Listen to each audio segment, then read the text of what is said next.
낭만서점 29회 첫 번째 트랙 시작합니다. 안녕하세요. 낭만서점의 허입니다. 안녕하세요. 박경환입니다. 네, 경환씨. 네. 잘 지내셨나요? 네, 안녕하세요. 네. 반갑습니다. 또 2주 만에 뵙네요. 네. 날씨가 더워요. 5월인데. 네. 이제 뭐 화창한 날씨가 연속되고 있는데 팟캐스트 제가 혼자서 진행할 때도 늘 날씨 얘기로 시작했던 것 같아요. 그런데 네. 팟캐스트가 늘 이제 두고 듣는 방송이잖아요. 그래서 여러분들이 들으실 때 어떤 날씨일지 모르잖아요, 사실. 그런데 저희가 이 녹음하는 이 순간에 오늘의 날씨를 말씀드리는 게 나중에 들었을 때 늘 의미가 있더라고요. 어떤 그랬었지. 이렇게 하면서. 그리고 네. 날씨 얘기라도 하면서 녹음을 해두는 것이 지금 들으시는 청취자들과 어떤 연결고리도 되고 저런 날 또 이런 책 얘기를 했구나. 그러면서 아무튼 오늘 화창한 날입니다. 저희가 지금 녹음을 하고 있는 일자가 5월 네. 27일. 27일. 예, 수요일이죠. 네. 네, 저희가 오전에 이렇게 모여서 녹음을 하고 있는데, 네. 지금 오늘 서울 낮 기온이 그 일기예보를 보니까 31도까지 올라간다고 하더라고요. 그래요? 어쩐지 따뜻하더라고요. 네. 따뜻하다고 생각하셨군요. 뜨뜻하더라고요. 네. 버스에서 이제 오늘 좀 저희가 그동안 모이던 시간보다 한 30분 일찍 모였잖아요. 그러다 보니까 제가 이제 일산에서부터 출발하려고 한 1시간 반 정도 먼저 나서면 출근 시간과 조금 겹치더라고요. 그래서 처음으로 서서 왔는데 어이구. 뭐 좀 따뜻하고 에어컨도 그래서인지 빵빵했고요. 네, 괜찮았습니다. 예. 또 경환 씨한테 2주 동안 네. 새로운 일이 있으셨잖아요. 네, 많은 일이 있었습니다. 네. 제주소년이 이제 오랜만에 신보를 발표했는데요. 이제 정규 앨범은 아니고 오래된 바다라는 타이틀의 4곡짜리 디지털 EP 세미 앨범이죠. 원래는 좀 쓸쓸한 봄에 좀 찬바람 부는 봄에 발표를 하려고 그랬어요. 그런데 뭐 작업을 하다 보니까 시간은 자꾸 가고 이렇게 거의 여름이 다가올 즈음에 나오게 됐네요. 네. 오래된 바다. 네. 네. 어떤 의미가 있나요? 일단 좀 이야기가 있는 건데요. 사연이 있는 노래죠. 그래서 제주소년 3집에 있는 봄의 사진이라는 곡이 이야기의 출발점이에요. 그래서 그 봄의 사진이라는 곡의 연주 버전이 인트로로 실리게 됐고 그로부터 제주소년 3년이 2006년 앨범이거든요. 그러니까 그로부터 거의 한 10년이 지난 지금 다시 찾아가 본 그 바닷가에는 아무것도 없었다. 그리고 난 멍하니 바다를 바라보고 서 있었지만 이젠 다시 몸을 움직여서 원래 위치로 돌아와야 한다. 그런 쓸쓸함이 좀 있는 거죠. 예. 비록 날씨는 이제 점점 더워지지만 사실 뭐 날씨가 더워진다고 꼭 무조건 활기차기만 한 건 아니잖아요. 그렇죠. 저희가 하려고 했던 얘기도 이제 봄 노래임에도 불구하고 봄은 쓸쓸한 계절이다. 이런 이야기를 하고 싶었던 거거든요. 그 누구보다도 이제 봄에 쓸쓸함을 느끼는 한 쓸쓸한 사나이의 사연이 담긴 얘기죠. 사나이라고 하시니까 점점이 사나이라고 해야 좀 더 쓸쓸할 것 같아서 남자라고 하기보다 제주 소년인데 네. 예, 점점 제주 바다를 바라보고 있는 뒷모습도 왠지 어깨가 더 이렇게 안쓰러워 보이고 네. 그런 사나이죠. 저희가 이번 신곡에 대한 이야기를 하고 있는 중간에 네. 또 이렇게 음악이 흘러나가고 있는데요. 잔잔하게 흐르고 있죠. 네. 좀 더 네. 길게 한번 들어보시죠. 혼자 버려진 그 시간 속에 조금씩 쌓여가던 그 추억들은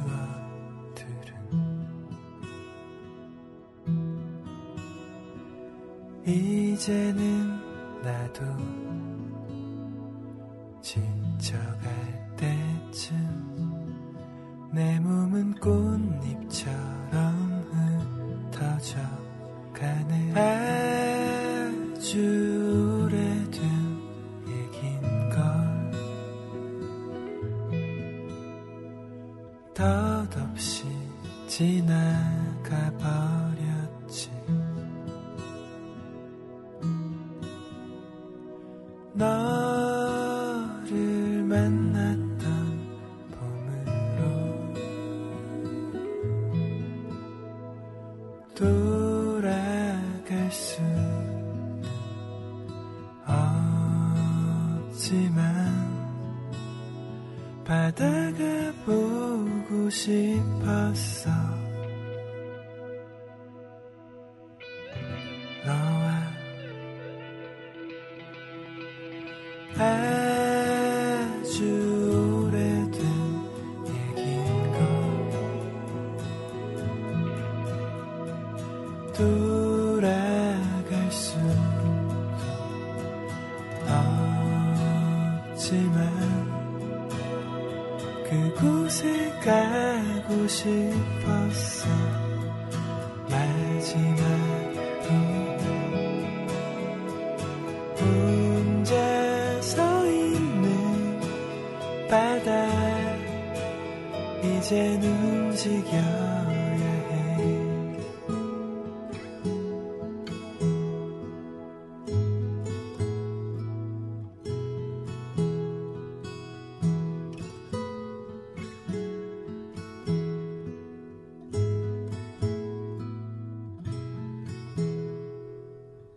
네, 아유, 좋네요. 예. 네. 아무래도 그 누가 듣건 옛사랑을 한 번쯤 추억해보게끔 하는 그런 그리고 모르겠어요. 다들 옛사랑을 추억하실 때 어떠신지 가슴 한켠이 시려오진 않는지 네. 그런 감정들이 이 노래로 승화됐습니다. 네. 여러분, 책을 사랑하는 낭만 서점이지만 또 네. 우리 박경환 씨 제주소년의 음악도 많이 사랑해 주시길 부탁드립니다. 낭만 서점이니까요. 그럼요. 낭만이 흐르고 있습니다. 네. 저희 댓글 소개를 네. 또 해드릴까요? 네. 슈가데디님입니다. 방송 잘 듣고 있습니다. 부담 없이 편하게 들을 수 있어서 참 좋은 것 같습니다. 흐흐흐 하셨고요. 네. 설탕 아빠? 뭐 이런 닉네임. 슈가데디. 달콤한 아빠? 아, 그룹 슈가의 아버님. 설마요. 아니겠죠? 이런 개그를 아침부터. 네. 전 박경환 씨 팬인데, 요 개그는. 네. 침묵하겠고요. 네. 짹짹님, 첫 번째, 두 번째보다 두 분의 더 많은 생각과 관점을 들을 수 있어서 좋았습니다. 대화를 엿드는 입장으로서 객관적인 책의 내용보다 가장 주관적인 독후감이 더 재밌는 것 같아요. 앞으로 더 신나고 즐거운 두 분의 이야기 기대할게요. 네. 이렇게 써주셨습니다. 저희 생각이랑 같으시네요. 네. 저희도 뭐 책을 가볍게 훑어보고 책에서 느낀 점들 위주로 네. 방송이 가야 되지 않겠나 이렇게 그러니까 얘기했었는데 이 방송을 통해서 어떤 책의 소소한 정보도 얻지만 저희가 의도하는 바는 네. 이 책을 직접 읽게 그런 욕망을 부추기는 것이 저희의 그 하나의 바람이잖아요. 그렇죠. 그렇기 때문에 주관적인 이런 독후감을 말씀드리는 것이 더 낫지 않나 저희도 생각합니다. 네. 조금 더 풀어서 설명하자면 허희 씨가 이제 맥락을 짚어주실 때 제가 간간히 헛소리를 많이 해야 가볍고도 재미있는 방송이 되지 않나. 아유, 이거 헛소리라니요. 저는 전혀 헛소리라고 생각하지 곁길로 않고요. 빠지는. 예. 예. 그런 그 텍스트에도 파라텍스트라고 있어요. 그러니까 어떤 작품의 서사를 이렇게 우리가 읽지만 네. 그 서사 이제 왜 예를 들면 책의 표지라든가 그리고 헌책들을 보면 그리고 우리가 도서관에서 책을 빌릴 때 보면 옆에 낙서 같은 것들도 적혀 있잖아요. 네.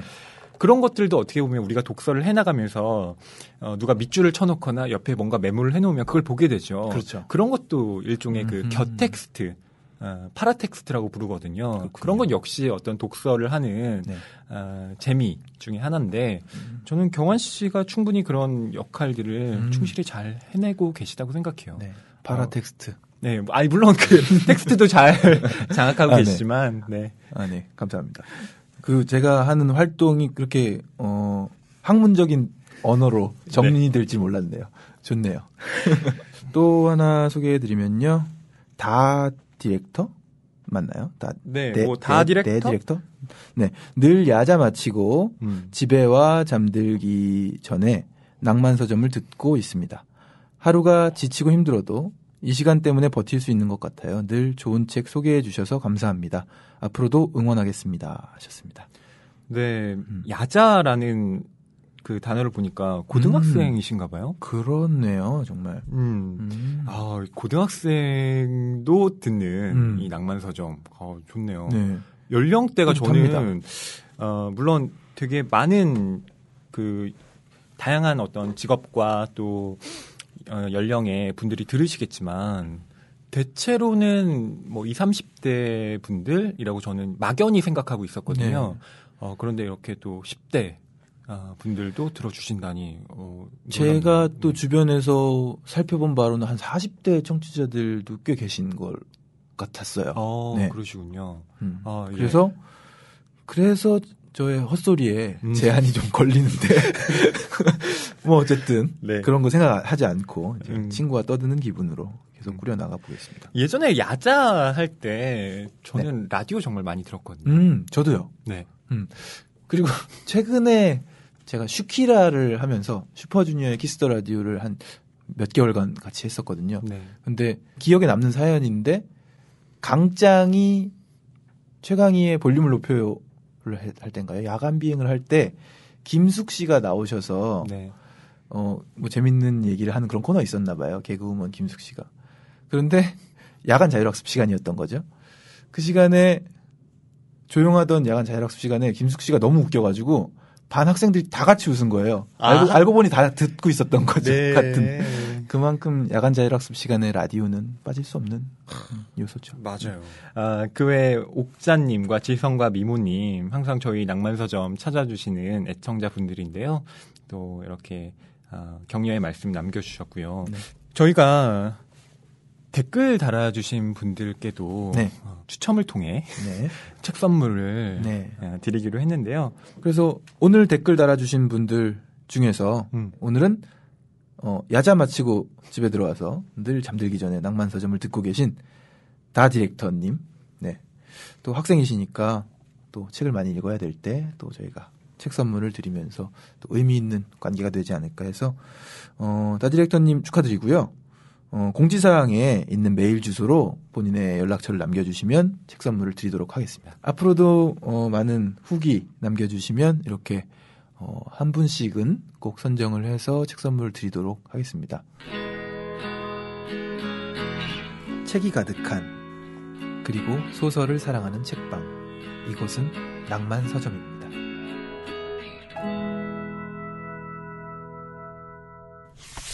네, 이제 첫 번째 트랙 본격적인 주제로 이야기를 시작해 보겠습니다. 네, 본격적인 책의 내용으로 들어가기에 앞서서 저희가 늘 이제 방송에서 앞에 해드렸던 청취자가 소개하는 책 소개 시간을 방송의 중간 정도로 옮겼습니다. 이사했어요. 네, 그래서 책 이야기를 좀 하다가 중간에 청취자 책 소개를 드리도록 하겠습니다. 낭만서점 29의 첫 번째 트랙 이제 시작을 할 텐데요. 오늘 선정한 책에 대해서 말씀을 드려보죠.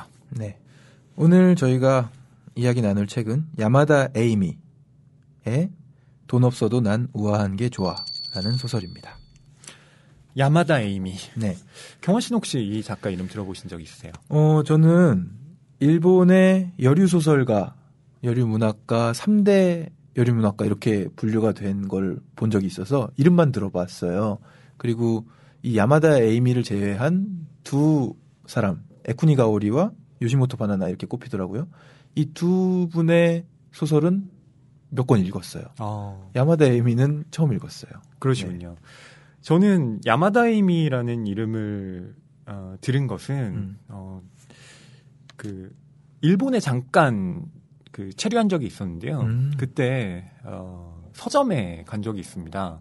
그래서 아는 지인과 함께 갔는데 그 지인이 처음 보는 작가의 책을 이렇게 권하더니 이 작가가 야마다 에이미라는 사람이다. 근데 자기가 읽은 작가 중에 가장 재밌고 좋았다. 그러니까 너도 한번 읽어봐라. 이렇게 한번 추천을 해준 적이 있어요. 일본 서점이면 일본어로 써 있는 거 아닌가요? 그렇습니다. 그런데 물론 그 당시에는 읽지 못했고요. 그래 뭐 야마다 에이미라는 이름만 이제 기억을 하고 돌아왔죠. 체크해 두셨군요. 네. 그러고 나서 계속 이제 다른 일에 치여 살다가 야마다 에이미를 한번 읽어보자라고 해서 들었던 책이 바로 이거였습니다. 그렇군요. 역시 저는 사실 그 어떤 추천을 잘 믿지 않는 사람 중에 한 명인데 이 작가는 읽고 깜짝 놀랐습니다. 네. 제가 요시모토 바나나, 에쿠니 가오리 다 좋아하는 작가들입니다만 이제 야마다 에이미의 이름도 넣어도 좋겠다 이런 생각을 하게 됐어요. 저에게도 깊이 각인됐습니다. 그렇죠. 네. 네. 너무 재밌게 읽었어요. 또 이 야마다 에이미가 이 특이한 경력을 갖고 있어요. 보면 도쿄의 클럽에서 서빙을 하기도 하고요. 모델 일을 하기도 했다고 나와요. 그렇게 아르바이트로 생활하다가 본격적으로 소설을 썼다는 그런 또 이야기도 전해져 옵니다. 학교를 그만두지 않았나요? 대학교 4학년 때? 네, 맞습니다. 네. 네. 그래서 거기부터 파격적이다 네, 생각을 했었는데 왠지 이 책에서 나오는 주인공의 행보와도 왠지 성격도 비슷해 보이기도 하고 네. 그래서 호감이 갔습니다. 야마다 에이미에 대해서 조금 더 보충 설명을 해드리면요. 야마다 에이미 작가는 1959년 네, 일본 동경에서 태어났고요. 1985년에 배드 타임 아이스라는 작품으로 등단을 합니다. 이 작품은 아쿠타가왕 상 후보까지 오르고요. 또 이어서 1987년에 소울 뮤직 러버스 온리로 나오키상을 받고 1988년에는 풍장의 교실이라는 작품으로 또 다른 문학상을 수상합니다. 그 외에 뭐 애니멀 로직, 슈거 앤 스파이스 등 여러 작품을 발표하면서 이 대중문학과 순수문학의 경계를 자유롭게 오가는 작가로 일본 문단에 그리고 독자들에게 자신의 이름을 각인시킵니다. 59년생이에요. 그러네요. 59년 왕십리. 59년. 경환 씨 아까 근데 김국 선배님이 59년생이라서 59년 왕십리인가? 그럼 동갑이신 거잖아요. 야마다 에이미 작가의 나이가 1959년생이니까 네. 뭐 대략 지금 50대 중반 정도 됐네요. 네. 아무튼 그런 나이가 믿기지 않을 정도로 조금은 트렌디하다는 느낌도 들고요. 네. 글들이 신세대를 뭐 거의 앞질러 가다시피 하는 그런 위트 있는 문장들이 많이 있어서 네. 저는 나이가 믿기지 않더라고요. 아무튼 젊은 감각을 어찌 보면 압도하는 그런 느낌이 있어서 너무 충격적이고도 재미있게 술술 빨려 들으면서 읽었습니다. 저는 표지도 마음에 들었어요. 그러게요. 저는 눈여겨보진 않았는데 표지가 이 일본 관광 갔다 오신 분들이 사오는 인형, 네꼬의 그 인형. 뭐 이렇게 손 흔들고 있는 고양이 인형. 일본 음식점 가면 많이 있죠. 많이 있는 거죠. 네. 그 캐릭터 비슷한 거 맞죠 지금? 네, 맞습니다. 이 인형이. 예. 꽃 그림도 있고요. 그러니까 겉장과 그다음에 안에 그 속지가 좀 다른데요. 겉장은 그 초록색 바탕에 그 하얀 꽃 스케치로 돼 있고요. 고양이 두 마리의 옆 얼굴이 나와 있습니다. 오른쪽 왼쪽이 각각 보이는데 네. 이렇게 마주보고 있어요. 아래에 있는 고양이는 방긋 웃고 있고 위에 있는 고양이는 이렇게 지그시 바라보고 있고. 제 생각에는 그 지그시 바라보고 있는 이 눈이 예쁜 고양이가 아마 여자 주인공이 아닌가 싶고요. 여자 주인공. 이렇게 부처님 웃음을 짓고 있는 이 고양이는 아마 그 남자 주인공이 아닌가 싶습니다. 그렇군요. 네. 사카에와 지우. 예. 그리고 이 책의 그 겉표지를 벗겨내면요. 네. 저는 속표지가 예뻐요. 분홍색. 네. 저는 늘 속표지로 가지고 다니는데. 네. 이게 돈 없어도 난 우아한 게 좋아이지만 일본어 그러니까 한자로는 네 글자인가 봐요. 네. 무전 우아. 우아입니다. 예. 무전 우아. 네. 라는 뜻인데 이게 원 제목이에요. 원 제목이 무전 우아. 멋있네요. 그걸 한국어로 이제 번역을 할 때는 돈 없어도 난 우아한 게 좋아라고 의역을 한 거죠. 네. 네. 이 무전 우아, 돈 없어도 난 우아한 게 좋아. 이 무전이라는 말을 들으면 저는 무전 여행, 무전 취식 이런 게 떠오르거든요. 무전 취식. 네. 무전. 그 이후에 붙여서 아름다울 말이 또 뭐가 있을까요? 무전 우아. 무전 예술? 그거 맞는 것 같아요. 대체로 뭐 문학을 하는 사람들도 그렇고요. 네. 돈이 없죠. 네, 그렇죠. 저도 음악 작업을 하면서 특히 이제 뭐 파트너라고 하면은 지금의 아내와 아니면은 제주소년 유상봉 군과 뭐 이렇게 있는데 늘 얘기를 하죠. 그러니까 이건 예전에 했던 얘기는 아닌 것 같아요. 20살 뭐 이 무렵에 이런 얘기를 하진 않았는데 30대가 넘어가면서 자, 우리가 가지고 있는 이 음악들 어떻게 돈으로 바꿀 것인가? 황금성을 네. 어떻게 네. 획득할 것인가? 그렇죠. 저희는 늘 집에서 이제 연주를 하고 그 노래 좋다. 지금 곡이 나왔어도 그 노래 참 좋다. 근데 언제까지 피아노 앞에서만 치고 있을 거냐? 녹음을 해야 되고 사람들한테 다가가야 되고 들려줘야 되고 그렇게 해서 뭐 저작권료든 음원 수입이든 따로 발생해야 둘째도 낳고 셋째도 낳고 연결이 되는 거니까 그런 얘기들을 주로 하게 되더라고요. 30대가 넘어간 이후로는. 그렇군요. 네. 결국 뭐 예술도 가장 기본적인 생계는 또 뒷받침이 되어야 생산할 수 있는 거잖아요. 그렇죠. 그렇기 때문에 저는 이 책을 이번에 첫 번째 트랙으로 하자고 추천을 했습니다. 네. 주제와도 연관이 있고요. 네. 오늘 저희가 돈 없어도 난 우아한 게 좋아 라는 책을 어떤 주제로 이야기를 할 거냐면 바로 돈 없어도 난 입니다. 방금 제가 멈췄죠. 점점점. 돈 없어도 난 그렇죠. 여기 이 뒤를 이제 무엇으로 채울 것인가는 뭐 저를 비롯해서 경환 씨 그리고 이 방송을 듣는 여러분의 몫이라고 생각합니다. 네.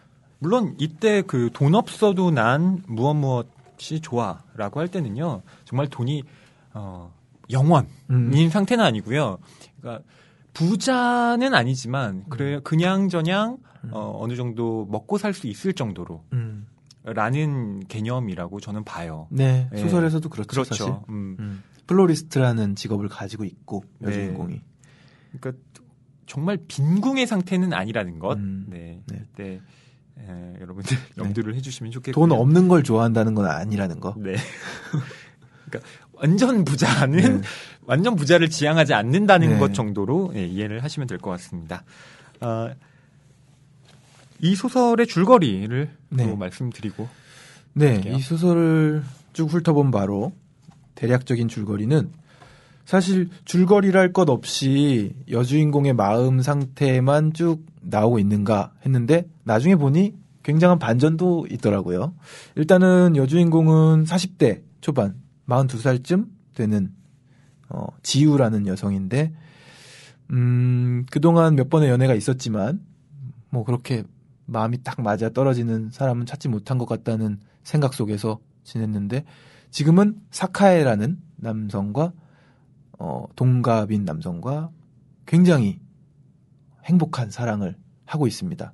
만족하면서 지내고 있고요. 네. 가족들은 굉장히 한심하게 자신을 바라보기도 하고 조카들도 좀 무시를 하는 경향이 있지만 그럭저럭 버티면서 잘 지내고 있고요.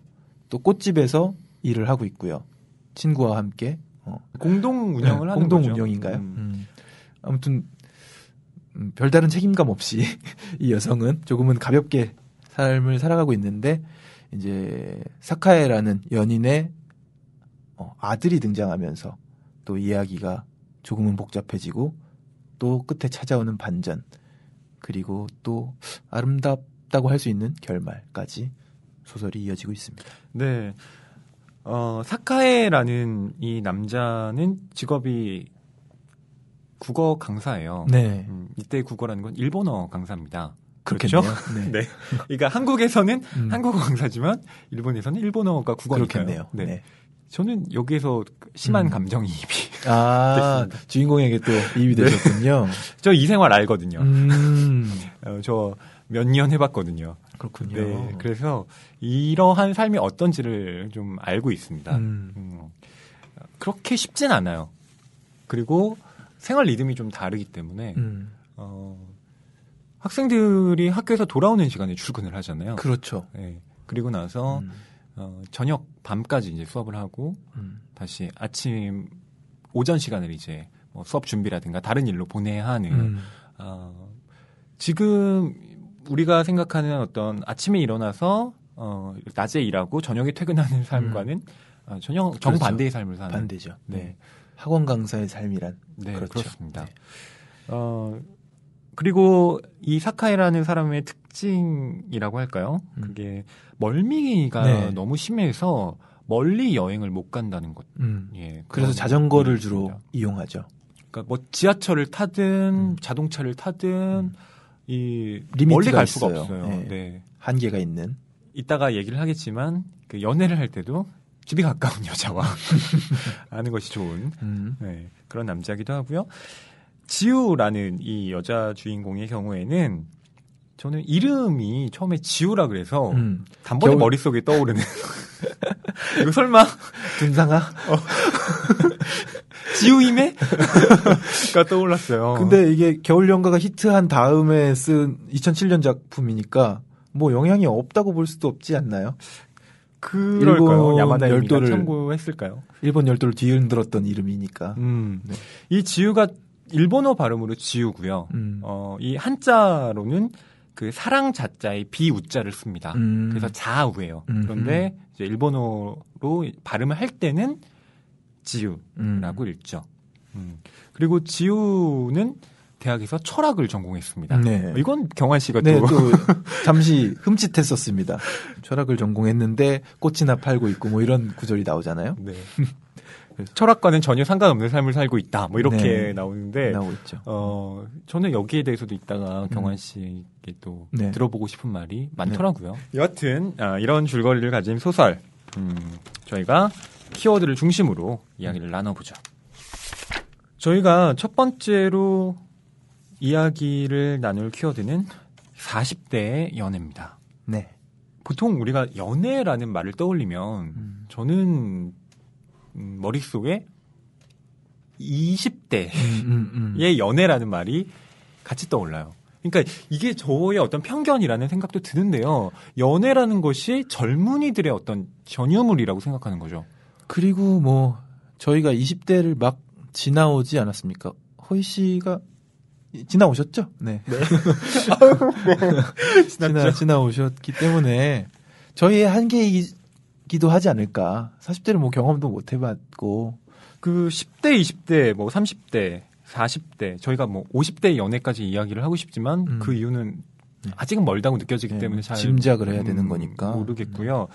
10대, 20대, 30대, 40대의 어떤 연애관이랄까요?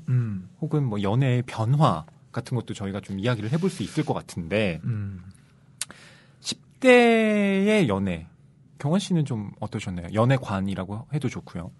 10대 연애를 해보신 적이 있으세요? 10대 때 연애가 있었죠. 오. 첫사랑이다시피 했고 네. 글쎄요. 그때는 뭐 그냥 적절한 단어가 왠지 좀 그런데 흥분 아닐까요? 흥분? 그냥 무조건 흥분되는 그런 상황 아닌가요? 그 아이와 이제 만난다는 거, 눈이 마주친다는 맞아. 거, 그냥 바라보는 거, 생각하는 거, 모든 면에서 다 그냥 흥분되는 그런 나날들이 인 것 같고, 기억되기로도 굉장히 아름답게 봄 한때의 벚꽃처럼 기억되는 그런. 네. 저희 교복이 하얀색이었는데 여름 하복이 네. 그 흰색 교복과 함께 뭔가가 기억이 되는 것 같아요. 그리고 뭐 에피소드들에 대해서 자세한 기억을 해보려고 해도 다 한 뭉텅이로 그냥 기억이 되는 그 시절이 벌써 그렇게 됐네요. 네. 그럼 10대 때 연애가 흥분이다라고 하면 20대 때 연애는 어떤 키워드로 요약이 될까요? 글쎄요, 20대 때는 자꾸 지금 키워드로 떠오르긴 하는데 네. 조금 그런. 지금 방송에 부적합한 용어가 아니 부적합하진 않고요. 네. 방송이 나가고 나면 후회할 만한 키워드인 것 같은데 실수? 네. 저하고 비슷하시네요. 네. 저는 그냥 실수투성이. 좌충우돌이라고 얘기하려고 그랬거든요. 시간들. 네. 네. 그렇죠. 실수, 비슷하네요. 네. 좌충우돌 비슷하네요. 네네. 네. 근데 늘 완벽하지 못했고 뭐 완벽할 수 있겠냐마는 함께 보냈던 시간들, 연애를 하고 이렇게 보내는 시간들이 미안함으로 남는 경우도 많이 있는 것 같고 이렇게 했어야 되는 거 아닌가 당연히 이런 생각도 좀 남는 것 같고 그래서 실수라는 단어가 떠오르네요. 네. 실수. 그러면 지금 이제 30대를 보내고 있지만 30대는 또 어떤가요? 너무 포장하는 거 아닌가 싶게 생각하실 수도 있겠지만 그냥 바로 떠오르는 단어가 행복이네요. 행복한 것 같아요. 아이도 있고 네. 그러니까 사실은 늘 똑같이 힘들 수 있어요. 사는 건 힘들잖아요. 그럼요. 근데 아침에 눈 떠서 아기가 지금 6개월 지나가고 있는데 무럭무럭 자라고 있는 아이를 딱 보면은 그냥 약간 비현실적이기도 하고 맞아 이런 행복이 있었지 하면서 다시 아침이 새로 시작되고 피곤함과 상관없이 그런 게 좀 있는 것 같습니다. 네. 40대는 뭐 저희가 아직 못 해봤기 때문에 네네. 40대를 뭐라고 정리할 수는 없을 것 같고요. 이 책을 통해서 잠깐 엿보도록 하죠. 그럼 40대의 사카해와 지우의 연애는 어떠한지 먼저 경환 씨의 낭독을 듣고 이야기를 나눠보겠습니다. 야옹야옹하며 다가와 몸을 비벼대는 것은 고양이가 아니다. 그것은 올해 나이 45의 영장류 인간과의 수컷이다. 세상에서는 아저씨라 불리는 나이대지만 나는 그렇게 생각하지 않는다. 나 자신도 나이대가 비슷하기 때문이리라. 주위에 사람이 없을 때면 우리는 아직도 소년. 뻔뻔스럽다는 생각은 조금도 없다. 단둘이 있을 때 우리는 세상사를 모두 떨쳐버리고 야옹야옹하고 운다. 짹짹거리며 울기도 한다. 코를 킁킁거리기도 한다. 멍멍거리고 짖지는 않는다. 그건 귀엽지 않으니까. 동물의 울음소리는 귀여운 게 좋다. 성대모사를 하면서 우리도 귀여워진다. 바보 같다고? 뭐가 어때서? 연애에는 무엇이든 있다. 무엇이든. 이런 때는 보통 에라 모르겠다 정신이 첨가되기 때문에 무엇이든에는 불륜, 사랑의 도피행, 야반도주 등의 대담무쌍한 일도 포함된다. 그러나 우리는 그렇게 당치 않은 일을 꾸민 적은 없다. 꿈도 꾸지 않는다. 우리 사이는 아주 음전하다. 둘 다 소심하거든요. 다만 바보스럽다 할 만큼 시간을 공유할 뿐이다. 바보짓을 한 번 하면 바보지만 100번쯤 계속하면 그건 이미 일상이다. 바보 같은 일상은 둘만의 사랑스러운 규칙을 만들어낸다. 남들에게는 보일 수 없는 사랑의 꼴을 키워나가는 재능. 그런 몸짓을 터득한다. 이거야말로 연륜이다. 야옹. 우리의 만남은 운명이야, 운명. 운명. 이건 절대 운명이라고. 사카에가 그렇게 떠들어댄 지 벌써 3년이 지났다. 그때 난 어이가 없어서 눈앞에 있는 남자를 그저 쳐다만 봤다. 남자와의 만남에 운명이란 말을 쓴 적이 몇 번 있기는 하지만 그건 옛날 고리적 얘기다. 게다가 운명이어야 할 그것은 점차 쪼그라들어 지금은 내 마음속 한 구석에 말라 비틀어진 씨앗처럼 내던져져 있을 뿐이다. 물을 주고 흙을 덮어봐야 이제는 싹이 나지 않는다. 운명이라고? 나는 속으로 중얼거렸다. 바보 아냐? 하고 느꼈다. 우리가 몇 살인지 알기나 하는 거야? 내 물음에 그는 싱긋 웃으면서 대답했다. 42. 선생님의 질문에 대답하는 초등학생처럼 자신만만한 말투. 그 순간 나는 아주 당연한 것을 새삼스레 깨닫고 놀랐다. 내 나이는 그냥 숫자였구나. 그리고 겨우 그런 것을 깨닫고 놀라는 내 자신에 더욱 놀랐다. 진리라도 발견한 기분. 미래를 뒤바꿀 만한 발명이라도 한 기분. 가령 토머스 에디슨의 전구나 백앤숍에서 산 파채 써는 기계 같은 거. 나이란 것이 절대적인 존재감으로 불쑥 내게 다가왔다. 도망쳐야겠어 하고 허둥댔지만 이미 때는 늦었다. 붙잡히고 말았다. 돌아보게 되고 말았다. 나는 자신의 나이와 운명적으로 만났다. 안녕하세요. 처음 뵙네요. 42살씨. 태어나 처음 만난 나이가 나만을 위해 눈앞에 있었다. 그리고 고리적에 말라 비틀어져 풀 한 폭이 안 돋던 운명들이 눅눅한 물기를 머금고 싹을 틔우더니 내 등을 떠밀기 시작했다. 뭐야 대체? 하고 생각했다. 과거는 현재를 위해 있었던 거네. 나는 영장류 인간과 암컷. 42살. 고작 그런 것을 아는데 42년이 걸렸다. 그 세월이 너무 길었나? 아니 아마 그렇지 않을걸. 우회의 효용. 이 남자와 증명해 보이겠어. 웰컴 투 마이 데스티니. 경환 씨가 방금 읽어주신 부분이 이 소설의 가장 첫 부분입니다. 네, 첫 부분 한 3페이지 정도를 읽었습니다. 전 앞에 문장을 읽고 이 소설은 다 읽을 수밖에 없겠다라고 예감했습니다. 네. 보통 우리가 어떤 소설을 읽을 때 물론 첫 문장이 낚이는 경우도 많지만 사실은 그 첫 문장이야말로 어떻게 보면 내가 이 소설을 읽을지 말지를 결정하는 아주 중요한 요소라고 저는 생각하는 쪽이거든요. 그래서 처음에 이 고양이인 줄 알았는데 알고 보니 아저씨가 몸을 다가와서 비빈다라고 할 때 이 어떤 충격 같은 것이 이 소설은 끝까지 봐야겠다 이렇게 만들더라고요. 네. 처음 만나서 운명이라고 막 우기고 그런지 벌써 3년 된 거잖아요. 네. 3년 동안 이 둘은 연애를 했고 나이가 숫자에 불과하다는 것을 깨달은, 그걸 깨닫는데 42년이나 걸렸다. 네. 그리고 42살에 나와 처음으로 마주했다. 이런 표현들이 생각을 굉장히 전환하게 만드는 그런 문장들인 것 같아요. 나랑 처음 만났다는 거죠. 네. 42살에 나와는. 반가워. 안녕하세요. 인사하잖아요. 맞아요. 네.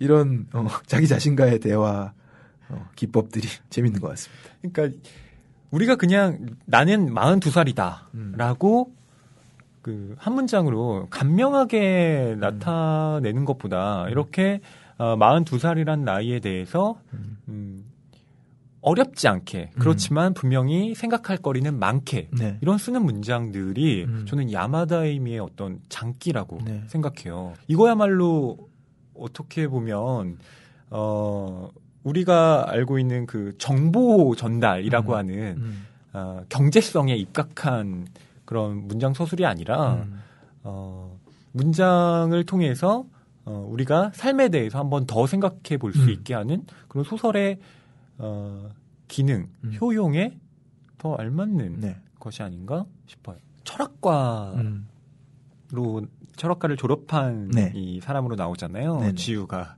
그래서 그런 게 아닐까요? 그 컨셉에도 또 맞아 떨어지네요. 나이에 대해서 사유를 거듭해 나가는 거죠. 그런데 그것이 뭐 논리적으로 그리고 학문적으로 정제돼서 나오는 것이 아니라 사유를 하되 자기 생활에 이렇게 밀접하게 맞닿은 방식으로 자기 생각을 이렇게 또 써나가고 있는 것이 아닌가 싶기도 합니다. 이런 식으로도 생각할 수 있다 뭐 이런 식의 그렇죠. 톤인 것 같아요. 철학과를 졸업하신 분으로서 네. 어떤가요? 이런 그러니까 유체이탈화법. 매혹됐어요. 이 화법에. 그래서 이 소설 내내 이끌려 다녔습니다. 네. 그리고 다 설득당했고요. 네. 너무 매력 있어요. 그리고 이 사카의 지우 커플이 이 사귄 지 3년 정도가 지난 거잖아요. 42살에 만나고 이 45살이라고 이제 앞에 나오니까요. 네. 그런데 이들이 결혼을 또 하지는 않습니다. 네, 지금 계속 연애만 하고 있죠. 연애만 지속해요. 네. 물론 그 이유가 뒷부분에 나옵니다. 네. 그 그렇죠. 어디에 나오냐면 오빠 부부를 통해서 결혼하면 저렇게 사는구나. 저건 그냥 마지못해 사는 거 아닌가? 그 결혼 생활에 대한 회의를 깊이 느껴요. 그렇기 때문에 지금 뭐 사카의 지우 커플이 결혼하지 않는 것이 아닌가라는 생각도 들긴 합니다만, 보통 우리가 연애를 하면 특히 나이가 좀 어느 정도 찬 다음에 연애를 하면 항상 주변 사람들이 묻잖아요. 너 언제 결혼할 거니? 이거. 날 잡아야지. 맞아요. 국수 먹어야지. 뭐 이런 거죠. 근데 이들은 그런 어떤 주변의 강압으로부터 또 자유롭게 네. 생활하고 있죠. 네. 저는 경화 씨한테 물어보고 싶은 것이 이런 네. 건데요.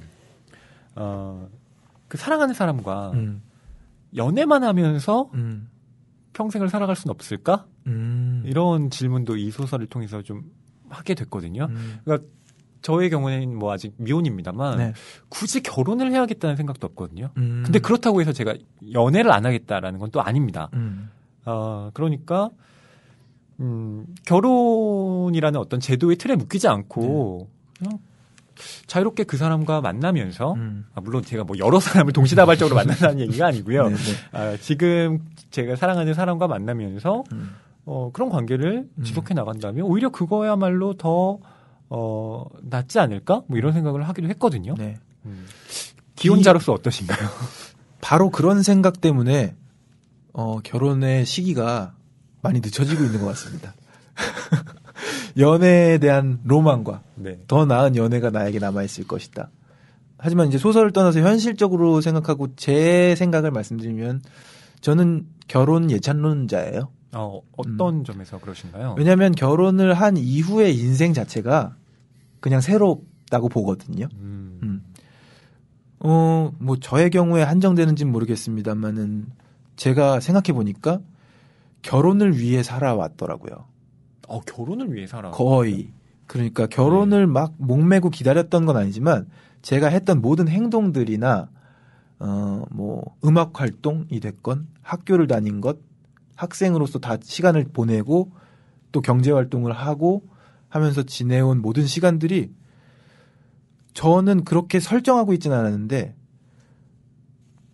빨리 이렇게 해놔야 결혼하지. 라는 그쪽으로 게 다 수렴이 되셨군요. 잠재되어 있었던 거예요. 그래서 결혼을 딱 하니까 뭘 하나를 딱 완성을 시켜 놓았고 이제 새 출발을 해야 되는 그런 기분을 느끼면서 그게 물론 이제 부담으로 느끼기 때문에 결혼을 미루기도 하지만 한번 받아들이고 나니까 이제는 새롭게 만들어갈 것들이 막 보이는 거예요.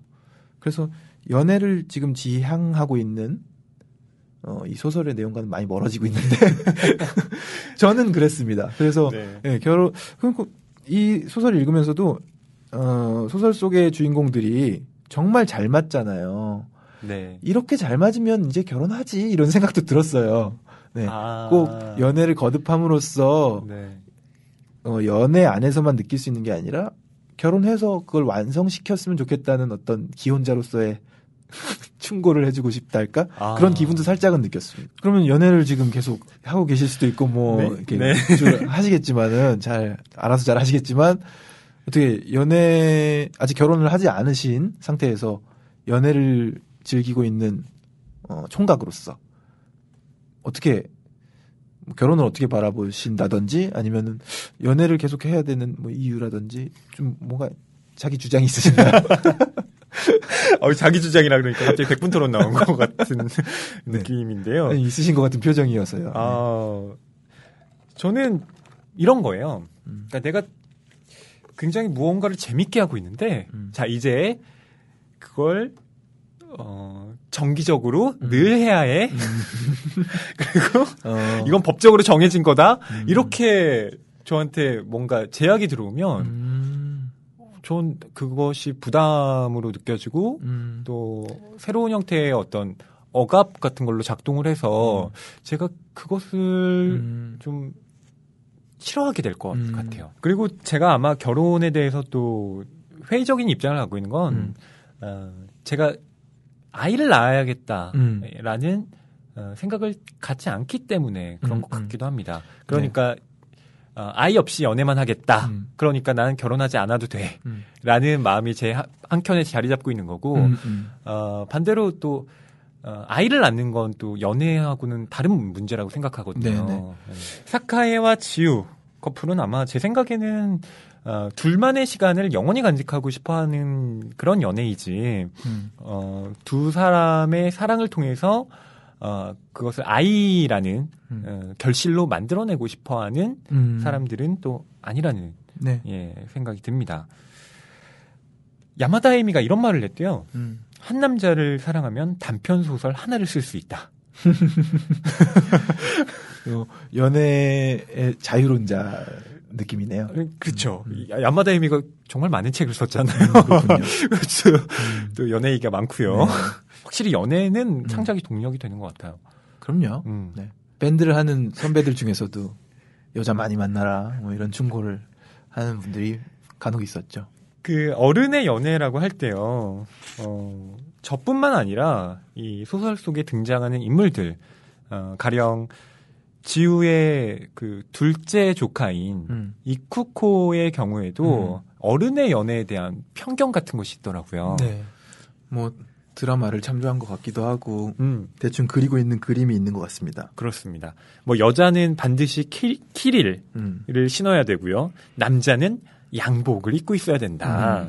하지만 폴 스미스 같은 브랜드의 유치한 거 말고 그런 차림새로 말없이 서로를 쳐다봐야 한다. 이렇게 하는데요. 폴 스미스가 유치한가요? 저는 입어본 적이 없어서 잘 모르지만 되게 비싼 브랜드라는 브랜드 이름인가요?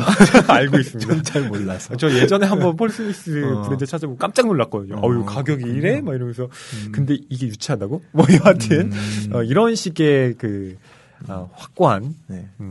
선입견. 정말 그럴까요? 양복 입고 키리를 신고요. 바에서 카운터 자리에 둘이 나란히 앉아 칵테일을 마시고 음악은 재즈가 흘러야 된다. 요거 저도 공감이 가요. 그런 식으로 그림을 그렸던 것 같아요. 중년의 사랑, 중년의 연애. 근데 아니겠죠? 아니라고 이제 이 소설의 맨 첫 머리에서 그렇습니다. 그냥 둘이서 야옹이 흉내내고 그렇죠. 귀엽게 노는 거잖아요. 맞아요. 네. 저는 이 지우의 생각을 여러분들께 낭독으로 들려드리고 싶은데요. 네. 지우가 생각하는 이런 그 테마에 대해서 네. 또 그리고 이런 생각을 하는 지우는 또 어떻게 여러분들이 생각하실지 궁금합니다. 그럼 한번 읽어볼게요. 나는 지금까지 돈 많은 남자와 사귄 적이 없다. 좋아하게 된 남자가 어쩌다 가난한 사람이었던 게 아니다. 나는 아무래도 돈 냄새를 풍기는 남자에게는 매력을 느끼지 못하는 듯하다. 돈이 없어 오히려 홀가분한 그런 남자에게 마음이 끌린다. 그렇다고 가난뱅이 마니아는 절대 아니다. 돈이 있으면 편리하다는 것쯤은 충분히 알고 있다. 사랑만 있으면 경제력 따위는 어쩌고 하는 시대착오적인 철부지 같은 생각은 꿈에도 없다. 하지만 필요 이상의 돈을 지니지 않는 것이 매력의 일부인 남자도 있다. 나는 늘 그런 남자에게 스륵스륵 끌리고 만다. 그럼 그런 남자 역시 나 같은 여자를 좋아하는 덕분에 줄다리기의 수순을 밟지 않고도 자연스레 동침하게 된다. 이불 속에서 한숨 돌리고 나서야 관계가 시작된다. 그렇다.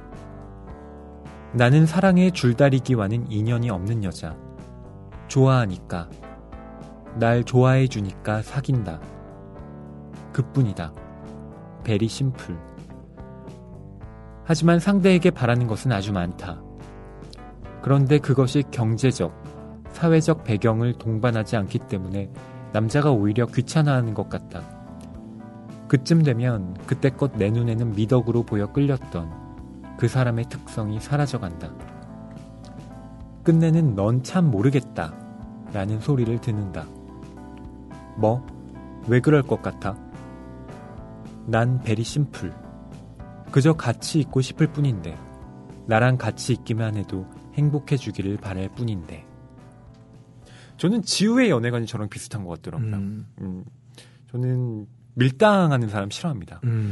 네. 좋아해주면 좋아한다고 그렇죠. 이야기를 하면, 근데 저도, 그렇구나, 라고 하면서, 마음이 막 생기고, 그렇더라고요. 그리고, 굳이 뭐, 상대방이 반드시 돈이 많아야 한다. 전혀 전 그렇게 생각하지 않고요. 그렇죠. 그리고 저는 돈이 많은 거랑, 돈을 잘 쓰는 거랑은 다르다고 생각해요. 그렇죠. 네. 돈은 되게 많은데, 나한테 돈을 안 쓰는 거예요. 야, 그럼 구두쇠랑 만나면 차라리 안 만나는 게 낫지. 그렇죠. 필요 이상의 돈은 짐이죠. 그렇죠. 네. 다 가져가지도 못하는데. 맞아요. 그런 면에서 뭐 돈이 많지 않더라도 그런 돈을 아껴서 나한테 써준다면 전 좋다고 생각해요. 그렇죠. 네. 그게 바로 마음이 얼만큼 또 있느냐와 연결되겠죠. 네. 이렇게 40대 연애에 대해서 저희가 이야기를 해봤는데요. 40대 연애도 별반 크게 다르진 않네요. 그렇죠. 다르지 않고 오히려 더 깜찍한 맛이 있고. 네. 네. 그런 것 같습니다. 저희가 또 다른 키워드로 이 작품에 대해서 이야기를 하기 전에요. 저희의 준비된 코너, 청취자의 책 소개 듣고 다시 이야기를 나누겠습니다. 오늘은 어떤 분이 또 어떤 책을 추천해 주셨을지 들어볼게요.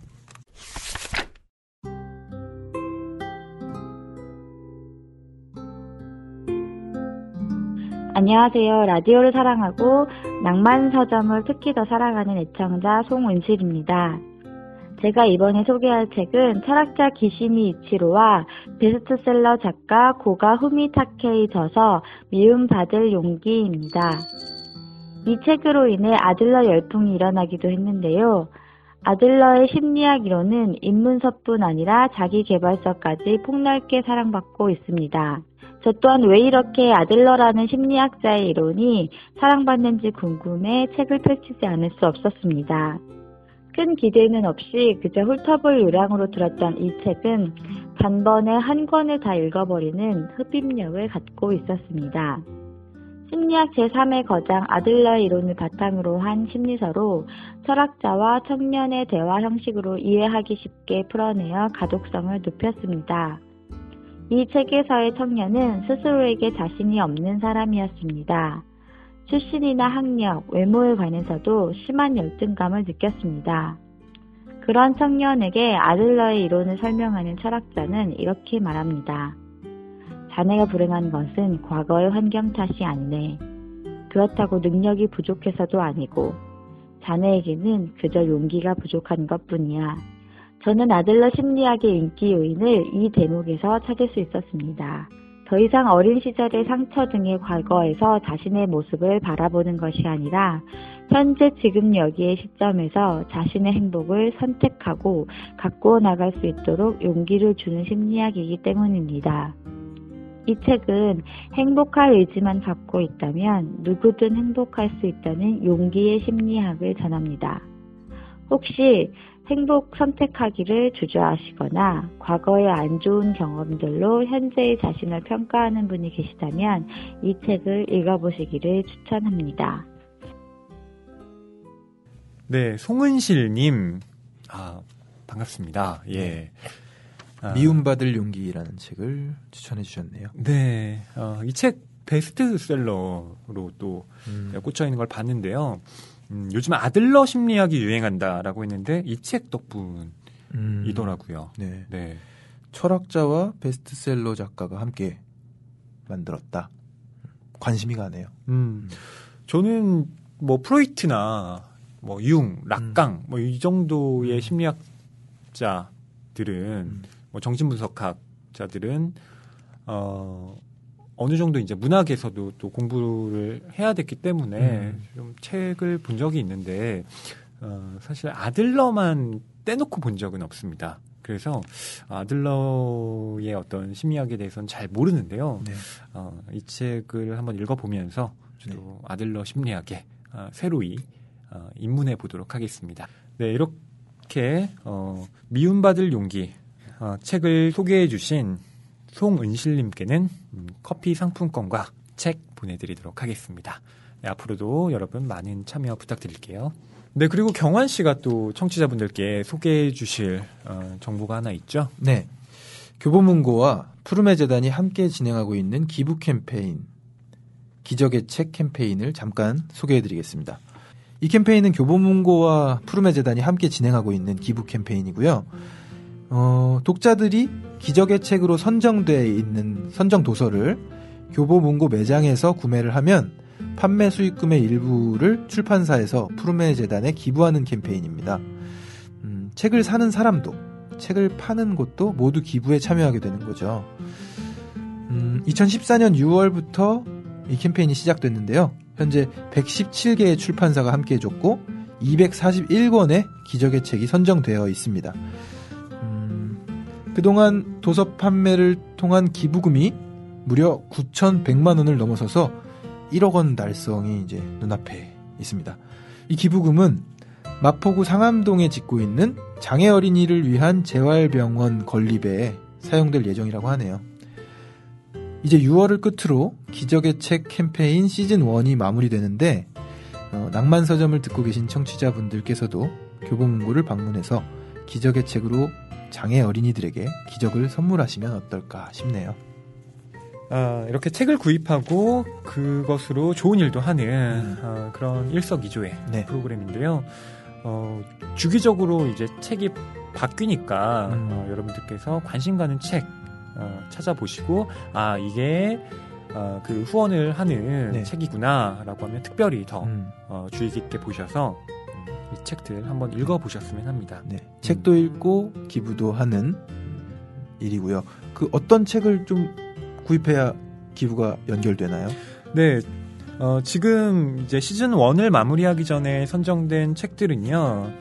첫 번째는 KBS 블루베일의 시간 제작팀이 쓴 블루베일의 시간이라는 책이고요. 두 번째는 정찬주 작가의 불국기행이라는 책입니다. 그리고 세 번째는 고광애 작가의 나이 드는데도 예의가 필요하다 이고요. 네 번째는 제럴드 크리스먼의 내 속에는 내가 너무 많다. 그리고 다섯 번째는 프랜시스 쿤로이더의 세대를 뛰어넘어 함께 일하기. 여섯 번째는 사키야마 가즈이코의 아무것도 없는 풍족한 섬이고요. 그리고 일곱 번째는 김수영 작가의 당신의 사랑은 무엇입니까? 그리고 마지막 여덟 번째 책은 프레드릭 베크만의 오베라는 남자입니다. 네. 여러분들 많은 관심을 부탁드립니다. 네.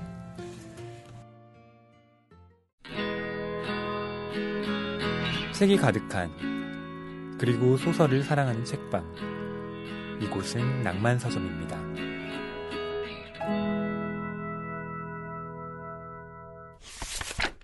돈 없어도 난 우아한 게 좋아로 저희가 이야기해볼 키워드는 우아하다는 것입니다. 이 제목에도 우아하다라는 말이 들어가잖아요. 그렇죠. 원제가 무전 우아. 이 소설에서는 지우가 세련됨과 우아함을 구분합니다. 네. 보통 우리가 세련되다라는 것과 우아하다는 것, 물론 그 뉘앙스의 차이가 있는데 그것을 이 사전적 정의하는 어떻게 다르게 지금 지우가 구분하고 있는가, 네. 그것을 여러분들이 먼저 들어보시면 어떨까 싶습니다. 나는 우아한 사람과 세련된 사람을 구분하는 버릇이 있다. 가령 올케 마미코는 세련된 부류에 속한다. 첫째 조카 도키코도 그렇다. 전형적인 꼴불견 여대생이다. 나도 같은 여대를 나왔지만 모두들 대학 다닌 거 다 헛수고였나 보군. 이라 생각하는 게 뻔히 보인다. 떨떠름하다. 하지만 내 생각도 그렇다. 대학에서 배운 거 지금의 내게는 아무 쓸모가 없다. 쓸모없는 것까지 갖고 있다니 사치스럽군. 사카에는 그렇게 말하지만 조카의 되바라진 태도를 볼 때면 심사가 뒤틀린다. 한 대 갈겨주고 싶어진다. 물론 생각뿐이지만. 그런데 같은 핏줄인데도 둘째 조카 이쿠코는 우아한 족속의 예비군이다. 우리는 사이가 좋다. 어라? 결국 나와 사이좋게 지낼 수 있는 사람만 우아한 사람인 듯하다. 뭐 어때? 자기중심 만세. 네. 네. 역시 톡톡 튀는 네. 재밌습니다. 그런 문장으로 우아함과 세련됨을 구분하고 있는데요. 네. 지우가 싫어하는 건 세련된 사람, 좋아하는 건 우아한 사람입니다. 그렇습니다. 혹시 경환 씨는 우아하다와 세련되다의 사전적 정의 알고 계세요? 이게 글쎄요. 말로 설명하라 그러면 되게 어렵더라고요. 그렇죠. 이건 마치 그 김소연 시인의 마음사전이라는 책에서나 할 법한 네. 구분과 정의인 것 같은데 네. 우아하다와 세련되다는 어떻게 사전적으로는 정리가 되나요? 네, 우아하다는요. 뭐 국어 사전에 이렇게 나와 있습니다. 고상하고 기품이 있으며 아름답다. 그리고 세련되다는요. 서투르거나 어색한 데가 없이 능숙하게 잘 다듬어져 있다. 모습 따위가 말쑥하고 품위가 있다. 이렇게 나와 있어요. 뭔가 지금 들었을 때는 세련되다도 생각보다는 굉장히 지금 그러니까 지우의 서술과는 다르게 사전적 의미로서의 세련되다도 좋은 의미처럼 다가오네요. 그렇죠. 그래서 세련됨과 우아함이 뭐 그렇게 많은 차이가 있나 싶기도 하지만 또 지우의 가치관 안에서는 분명한 차이를 보이고 있는 거죠. 그러니까 인간을 두 부류로 나누는 것 같아요. 세련된 인간, 네. 우아한 인간 이렇게요. 지우의 관점에서는요.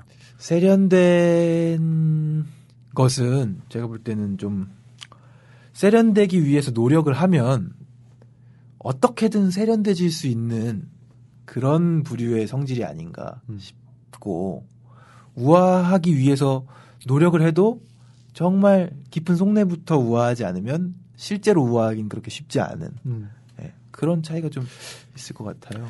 저는 어떻게 생각했냐면 지우의 입장에서 보면요. 세련되다라고 하는 건 가식인 거예요. 그렇죠. 뭔가 이렇게 사람들한테 그 친절하게 대하지만 이건 정말 마음에서 우러나온 게 아니라 자기를 위한 치장인 거죠. 그런데 지우의 입장에서 우아하다라고 하는 건 태평한 거예요. 맞아요. 진짜 태평함이 우아하다라고 이야기를 하기도 하고요. 또 나와 사이좋게 지낼 수 있는 사람만 우아하다라는 걸로 봤을 때 태평하고 우아하고 뭔가 꾸미지 않는 매력을 가진 사람들이 지우가 생각하는 어떤 우아함의 기준을 충족하는 사람들인 것 같더라고요. 우아하다는 표현을 쓰기 위해선 여유가 있어야 되는 네, 거죠. 맞아요. 세련되기 위해서 여유가 필요하다기보다는 세련되기 위해서 여유를 부릴 새 없이 굉장히 치열하게 노력해야 되는 네, 그런 차이가 있을 것 같고 문득 드는 비유인데 압구정이 좀 세련됐다면 이쪽 지금 경복궁 쪽이 좀 우아한 게 아닌가 그런 생각이 드네요. 궁이 있어서 그런 거 아닐까요? 그럴 수도 있고요. 네. 네. 압구정엔 궁이 없죠. 우아함에 대해서 저는 경환 씨가 생각하는 우아함이라는 건 또 어떨까 궁금했거든요. 혹시 세련됨과 우아함 중에 네. 뭐 지우는 우아한 걸 더 좋아한다고 했지만 경환 씨의 경우에는 또 다를 수 있을 것 같고요. 저도 우아한 걸 좋아합니다. 제가 축구를 할 때요. 네. 너 동작이 되게 우아하다는 얘기를 많이 들었어요. 어떻게요? 그 뛸 때 좀 이렇게 살랑살랑거리면서 뛰나 봐요. 팔을 이렇게 팔을, 발레하듯이. 네, 맞아요. 발레하는 폼 같다고. 축구하는데 왜 발레를 하고 있냐고 얘기를 들은 적이 있는데 네. 그런 면에서 아무튼 제가 어릴 적부터 우아함을 좀 동경했던 것 같아요. 그러시군요. 움직임부터 시작해서 뭐 음악을 듣는 거 이제 뭐 이어폰을 끼고 거리를 나서서 뭐 이렇게 돌아다닐 때 낭만을 중시하는 거죠, 어떻게 보면. 네. 네. 그래서 저는 어쨌든 우아함이 더 좋은 사람입니다. 네. 그러시군요. 저는 뭐 세련된 거 좋아하는데요. 우아함과 세련됨 중에 뭐 어떤 걸 하나 골라라. 그렇게 하기는 되게 어려울 것 같아요. 전 굳이 얘기한다면 우아한 세련됨 그렇죠. 이런 걸 절충해서 네. 가령 저는 우아하다라고 하면 그건 정말 숙달된 행동, 그것이 몸에 배에서 나온 행동이라고 생각하거든요. 그걸 뭐 스포츠 경기로 예를 든다면 그 야구 선수들의 배트 스윙 같은 거 있잖아요. 그게 그 정말 이렇게 오래 야구를 한 선수들의 경우를 보면 그 스윙을 할 때 궤적이 아름답다, 우아하다라고 느껴질 때가 있습니다. 제가 야구를 좀 좋아해서 그런지도 그렇군요. 모르겠지만 그리고 그 헤어 디자이너 분들이 저 미용실에서 얼마 전에 머리 했잖아요. 네. 이렇게 제 머리를 막 이렇게 해주시는데 그 가위질을 보면서 어쩜 저렇게 손놀림이 우아하지? 이런 생각이 들더라고요. 그렇군요. 세련되다라는 느낌은 들지 않고 우아하다라는. 그 오랜 시간과 네. 장인 정신이 만들어낸 바로 그겁니다. 빚어낸 그런 우아함이네요. 예.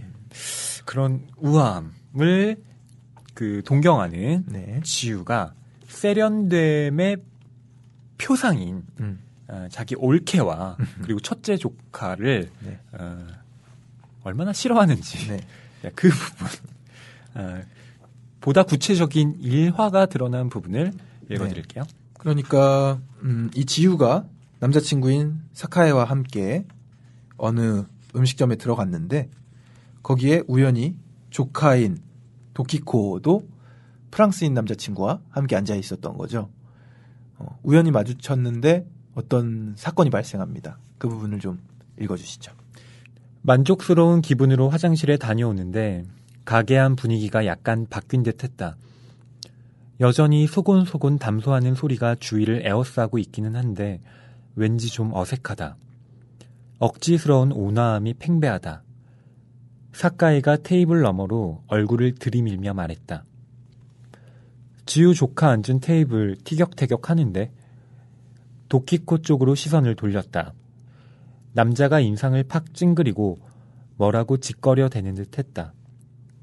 목소리를 낮춘 탓에 오히려 두 사람이 옥신각신한다는 것이 드러났다. 보고도 못 본 척하는 친절한 손님들 사이에서 싸늘하게 식어가는 그들의 식사가 무참해 보였다. 도키코는 냅킨으로 얼굴을 가리고 있었다. 늘 그렇게 잘난 척하던 그녀가 손수건 꺼낼 여유조차 없는 모습을 보이다니 나는 어처구니가 없었다. 가서 어떻게 해야 하나? 하지만 굳이 창피는 주고 싶지 않다. 미우나 고우나 조카니까. 망설이며 지켜보고 있는데 도키코가 일어나 출구 쪽으로 종종 걸어왔다. 그러다 나를 알아보고는 깜짝 놀라 걸음을 멈췄다. 마스카라가 눈물에 녹아 얼굴이 엉망이었다. 도키코. 나는 뭐라 말을 이으면 좋을지 몰라 이런 말을 주절거리고 말았다. 마스카라는 워터프루프로 써야지. 도키코의 한쪽 눈썹이 움찔 올라갔다. 이거 샤넬의 푸르드 아시리아. 고모가 쓰는 메이블린이랑은 차원이 다른 거라고. 우엑.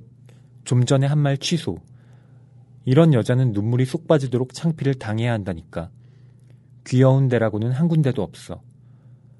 화가 나서 사카이를 향해 콧잔등을 잔뜩 찡그리고 있는데 도키코의 동행이 다가왔다. 그리고 우리가 보는 앞에서 그녀의 어깨를 껴안고 볼과 관자놀이에 몇 번이나 입을 맞추고 자신의 손수건으로 검은 눈물을 닦아주면서 프랑스어로 뭐라고 말을 건넸다. 마침내 화해를 했는지 둘은 다시 자리로 돌아갔다. 뭐야 대체. 굉장히 재밌는 상황이죠. 저는 지우가요. 이 도키코 조카를 싫어한다고 했지만 도키코 입장에서도 고모를 좋아할 수 없겠다 싶어요. 네. 막 울고 있는데 너 그거 마스카라 워터프루프로 써야지 라고 하는 고모를 네. 좋아할까요? 고모가 좀 엉뚱하죠. 네, 어떤 네. 면에서 엉뚱한데 무슨 말을 해야 될지 모르고 있다가 지금 또 이 고모 커플이 여기에 있다는 사실도 모르고 있는 조카에게 딱 들통이 났고 조카는 울고 있는 상황이었고 하니까 무슨 말을 할까 하다가 일종의 뭐 개그인 것 같은데 마스카라는 워터프루프로 써야지 했더니 돌아오는 말이 더 가관입니다.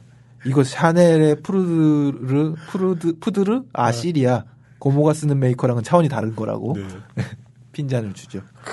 그러게요. 그러니까 우엑 좀 전에 한 말 취소 이렇게 나옵니다.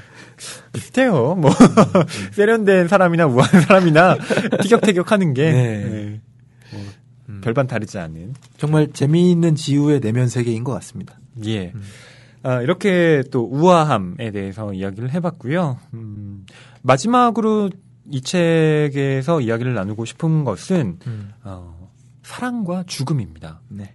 뭐 다른 말로 하면 죽을 만큼 사랑해로 바꿀 수도 있을 듯한데요. 이 소설이 전체적으로 정말 발랄한 기조를 띠고 있지만 이 곳곳에 죽음이 나타나 있습니다. 네. 첫 장면부터 거짓말인지 진짜인지 잘 모르겠는 사카의 이야기가 나오죠. 네. 저 자리에서 누군가 목매달아 죽었다고 아내가 여자친구가 예, 아내가 목매달아 죽었다라고 이야기를 하죠. 목매달아 죽었다고 이야기를 하니까 그거 지금 날 떼어놓으려고 하는 이야기냐며 지우가 이야기를 하기도 하고 그래봤자 소용없다고 하면서 두 사람이 애정을 나누는데 그 사카의 이야기들이 네. 소설 말미에 가서 예. 이제 어떤 의도에서의 이야기였는지 조금은 짐작할 수 있는 스토리들로 정리가 되기 시작합니다. 그 죽음이라는 것이 정말 끊임없이 나타나 있어요. 아까 경아 씨가 말씀하신 대로 그 사카에가 내 아내가 예전에 지금 저 자리에 목을 메고 죽었다를 비롯해서 뭐 죽음의 기운은 연애에 불을 지핀다라든가 우리 앞으로 동반 자살하기 전날의 심경으로 사귀어보지 않을래? 네. 뭐 이런 얘기도 해요. 그게 중요하죠, 사실. 그렇게 두 사람이서 마치 당장 다음날 죽을 것처럼 오늘 하루를 연애하자는 이야기이고 두 사람은 소설 내내 충실하게 그렇게 연애를 해나가는 것 같아요. 어떻게 보면 이건 일본 그 특유의 맞아요. 죽음에 대한 찬미 네. 같은 거 있잖아요. 그런데 이 죽음이라는 것이 들어감으로써 저는 한없이 가벼워질 수 있는 이 소설의 무게중심을 잡아줬다고 보거든요. 네. 만약에 이런 죽음에 대한 이야기 없이 그냥 지우와 사카의 연애 이야기로 쭉 흘렀다면 이 소설은 제가 보기엔 그렇게 추천드릴 만한 작품이라고는 말씀드릴 수 없었을 것 한없이 같아요. 가볍게만 흘렀다면 네. 네. 굳이 우리가 숙고해 볼 만한 지점들이 없으니까. 그런데 이 죽음이라는 것이 계속 이 편지에 있음으로써 이들의 사랑이 어떻게 그냥 단순한 유의로 끝나지 않는가를 이렇게 잡아주는 역할을 네. 한다고 보거든요. 죽기 직전의 마음으로 사랑을 한다라는 것은 소진한다는 것, 뭐 불태운다는 것과 또 연관이 있잖아요. 그러니까 끝이 있기 때문에 그럴 수 있다는 거고 또 어떤 금지가 있기 때문에 반대로 그 욕망이 더 불타오른다라는 뜻이기도 하고요. 그렇기 때문에 저는 열렬한 사랑은 죽음이랑 때려야 뗄 수 없을 것 같다는 그런 생각을 하고 있습니다. 그러니까 아까 다 말씀드리지 못했지만 죽음을 다룬 수많은 작품들, 철도원, 뭐 환생, 머릿속을 스쳐 지나가는 수많은 일본 작품들이 특히 영화들인데 제가 본 것들은 거기서 일종의 그러니까 죽음이랑 이 단어를 얘기하기는 좀 그럴 수 있는데 애수가 흐르는 것 같아요. 네. 네. 슬픔, 그리움도 아닌 것이 무언가 막연한 그런 것 때문에 또 애틋한 그런 감정들을 소설에 불어넣고 있지 않나 생각이 듭니다. 뭐 그렇다 그래서 이들이 정말 죽음을 시도하거나 네. 뭐 이런 건 아니에요. 전혀 그런 건 없죠. 네, 뭐 네. 동반 자살이 실제로 예전에 그 일본 문인들의 경우에는 있었습니다.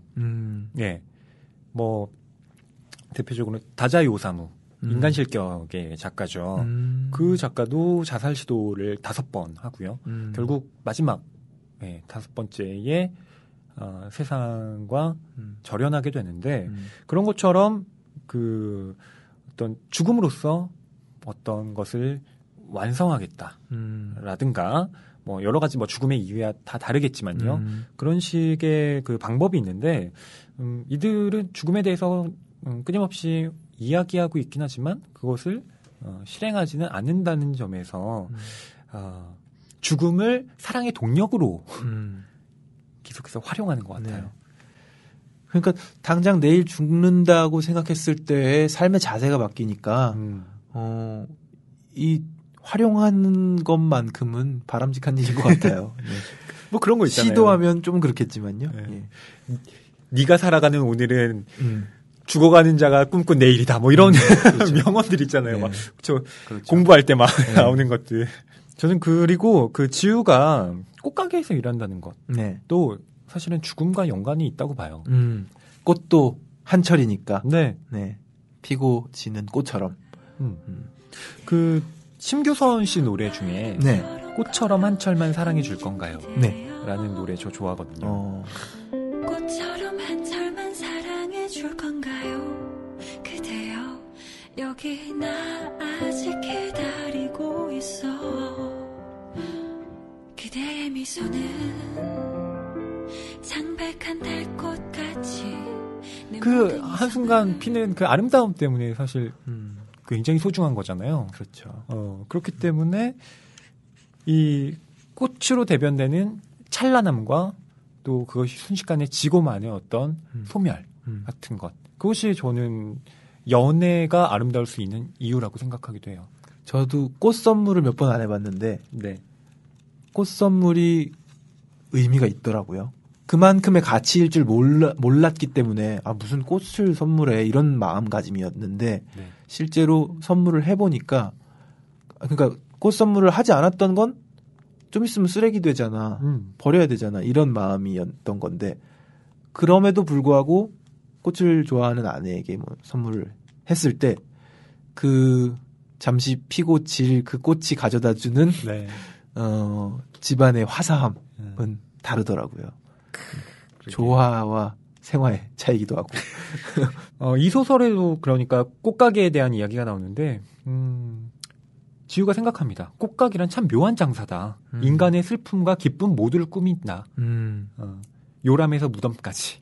영국 노동당의 슬로건과 우리 장사의 슬로건이 똑같다. 그렇죠? 태어나면 역시 재밌어요. 하니까 꽃 선물을 하고요. 장례식에서도 역시 꽃이 필요하고요. 전 죽음을 가지고 네. 이 지우와 사카이가 이야기를 나누는 부분으로 저희 오늘 이야기를 마무리 지으면 어떨까 제안을 드리고 싶은데 네. 사실 소설의 말미에 반전이 있는 부분 그리고 사카의 지금까지의 행동들이 좀 설명이 되는 부분들 있지만은 네. 또 스포 금지로 인해서 조금은 아껴두겠습니다. 여러분들이 직접 꼭 읽어보시기 바랍니다. 네. 그렇게 대단한 반전은 아니고요. 네. 소소한. 네. 소소한 반전인데 이 뒷부분에 가서 저는 책장을 잡은 손이 약간 빨라지기도 하고 정신도 좀 또렷해지는 그런 효과가 있었습니다. 네. 그럼 저희가 낭독으로 끝을 맺기 전에 네. 이 책에 대한 소감 간단하게 정리하고 끝내죠. 경환 씨는 이 돈 없어도 난 우아한 게 좋아. 누구에게 추천을 드리고 싶나요? 일단 뭐 청춘들이죠. 그들은 모두 이 소설을 수용할 거라고 생각이 듭니다.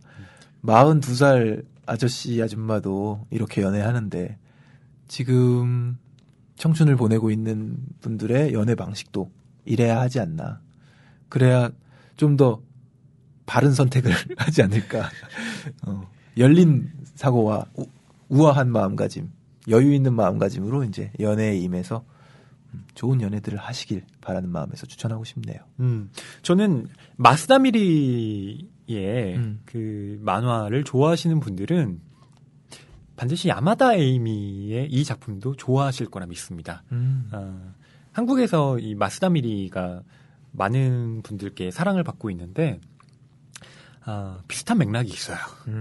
그 마음을 건드리는 그 무언가가 공명되는 지점이 있는데 네. 그것을 이 소설로 느껴보시고 싶은 분들 저는 추천드리고 싶습니다.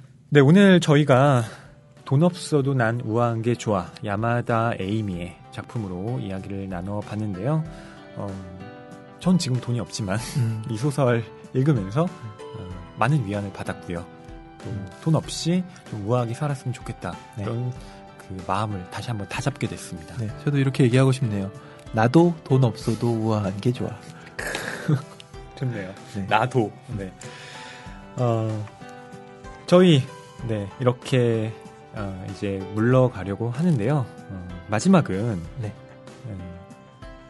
사카에와 지우의 이 알콩달콩한 사랑 얘기, 또 죽음과 관련된 이들의 약간은 오글거리는 이런 장면들로 끝을 내려고 합니다. 특별히 경환 씨와 제가 역할을 분담해서 읽으려고 해요. 사카의 역할을 경환 씨가 네, 맡고요. 제가 지우 역할이고요. 역할을 맡도록 하겠습니다. 네. 그럼 여러분 안녕히 계세요.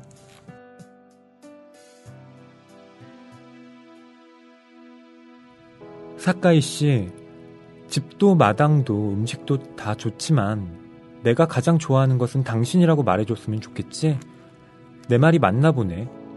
사카이 씨 알고 보니까 입으로 말을 해줘야 되는 사람이구나. 지우도 그렇잖아. 우리 둘 다 좋아한다는 말을 아낌없이 쓰고 있지. 그리고 그만큼 또 원하고, 쓰고는 모으고, 쓰고는 또 모으고. 지우랑 관계된 좋아하는 걸 낭비하는 게 내 유일한 잔치인 걸 뭐. 마음속에 좋아하는 것들을 모으는 계좌를 개설해 두었어. 그러니까 지우는 거기에다 계속 갖다 넣어야 돼. 사카이 씨도 같이 해야지. 그래서 둘이 동시에 부자가 돼야지. 좋아. 앞으로 우리 대부호가 되는 거야. 내년의 목표는 그거야. 좋아한다는 말만으로 이루어진 대부호가 애인이라는 걸 알면 아빠는 뭐라고 할까? 내가 좀 더 젊었다면 인생이 그렇게 만만하지 않다고 일축했을지도 모르지. 하지만 지금은 이렇게 말하지 않을까 싶다. 만만하지 않으니까 더욱이 마지막까지 남는 것은 좋아하는 마음뿐이라고. 쓰러지기 전 아빠는 좋아해야 열심히 하게 된다는 속담을 몸소 실천하는 태도로 엄마를 대했다. 되살린 미러를 엄마가 마음껏 즐길 수 있도록 했다. 엄마 역시 그런 아빠에게 응석을 부리면서 남편에 대한 사랑을 증명했는지도 모른다. 우리 아빠 돌아가시겠지? 불쑥 중얼거리자 사카이가 나를 껴안아 주었다. 고타스 모퉁이에서 우리는 딱 달라붙은 채 몸을 웅크렸다. 그 옆에 있으면 나는 마음껏 작아질 수 있다. 여기 오길 잘했다고 생각했다. 집에 있었다면 억지를 부려서라도 사이토가의 철없는 맞다를 연기했을 것이다. 내가 실은 사소한 일에 마음을 앓는 인간이라는 것, 그 사람들은 모른다. 그러니 아빠의 생사의 갈림길에 있는 중요한 시기에도 내게 무사태평한 역할을 바란다. 그런 나를 보면서 마음의 짐을 덜고 싶어 한다는 것이 짜증난다. 소리는 나지 않아도 사실 울고 있다는 것을 알아주면 좋겠는데. 지금이야말로 이 집이 나설 때지. 사카이가 내 머리칼을 쓰다듬으며 속삭였다. 지우의 마음이 캄캄한 밤처럼 어두워졌을 때야말로 이 집에 와. 그럼 내가 달이 되어 그 마음을 비춰줄게. 그리고 따뜻하게 해줄게. 기분 좋게 해줄게. 대굴대굴 굴러다닐 수 있을 정도로 언제든 지우의 장소를 비워둘게. 우리는 아담하게 웅크린 모습 그대로 다다미에 두었다. 조그맣게 틀어놓은 텔레비전에서 흘러나오는 제아의 종소리를 들으면서 108번뇌 따위는 없네 하고 생각했다. 이곳에서 이렇게 둘이 죽어도 괜찮다고 느끼면서 살아갈 수 있다면 충분히 만족할 수 있을 듯한 기분이다. 이 집은 완벽한 관의 자질을 모두 갖추었으니까. 살면서 그것을 바라보고 한때의 안식을 의미한다. 불미한 생각이란 것은 좋게 알지만 이곳이야말로 극락. 아빠 미안. 사과할 일만 많은 것이 인생이지 뭐.